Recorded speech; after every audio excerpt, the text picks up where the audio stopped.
Salut à toutes et à tous, j'espère que vous allez bien, en tout cas moi ça va hyper bien. Aujourd'hui, nouvel podcast au programme.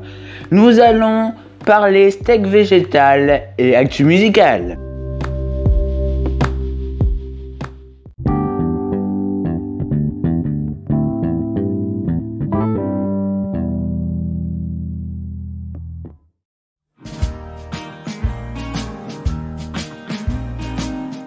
Aujourd'hui, comme je vous l'ai dit, on parle steak végétal. Depuis plusieurs années, un nouvel appétit pour le végétal s'est affirmé chez les Français.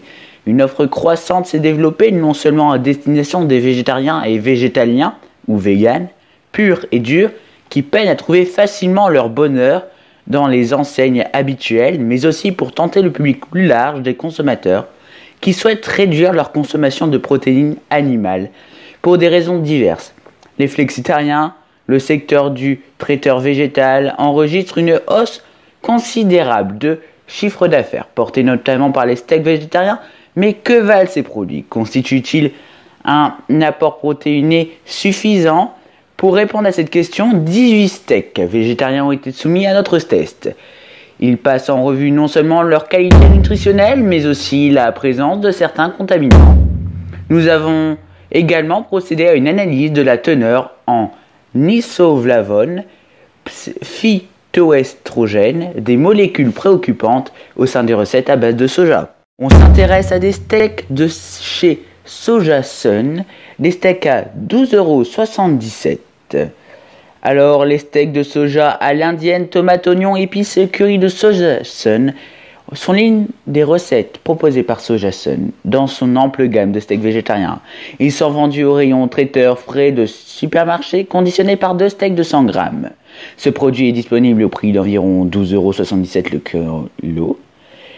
Il revendique en face sa richesse en protéines végétales. Aucun logo vegan n'est présent sur l'emballage. Toutefois, la communication sur le site de la marque assure la composition entièrement végétale du produit.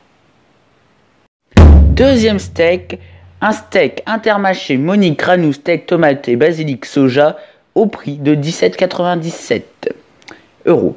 Les steaks de soja et tomates et basilic de Monique Ranou pour Intermarché se retrouvent au rayon traiteur frais des magasins mousquetaires.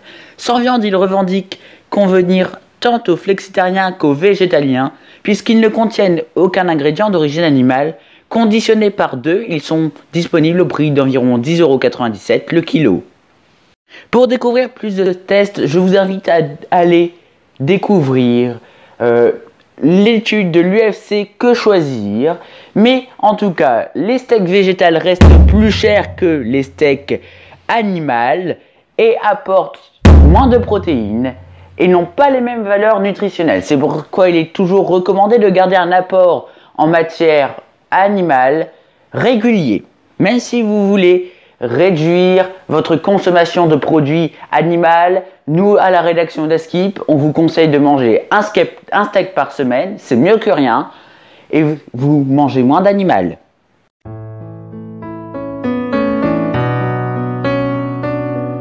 Et maintenant, c'est l'actu musicale. Nous allons découvrir les classements mondiaux et français et nous allons vous sélectionner un morceau qui vient de sortir. Dans le top 50 mondial, Driver License prend les rênes de Olivia Rodrigo, suivi de Dakiti, de Bad Bunny. Jay Cortez est toujours en 3e, Bloody Glide de The Weeknd.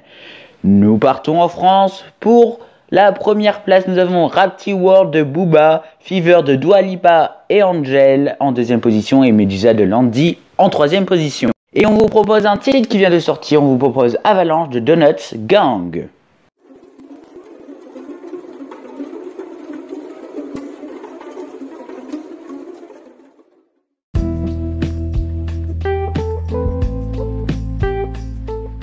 C'est tout pour ce podcast. On se retrouve la semaine prochaine, lundi 10h30. Au programme, on va parler avion électrique. C'est un futur proche ou lointain, on va le savoir. Et actu musicale. À la semaine prochaine.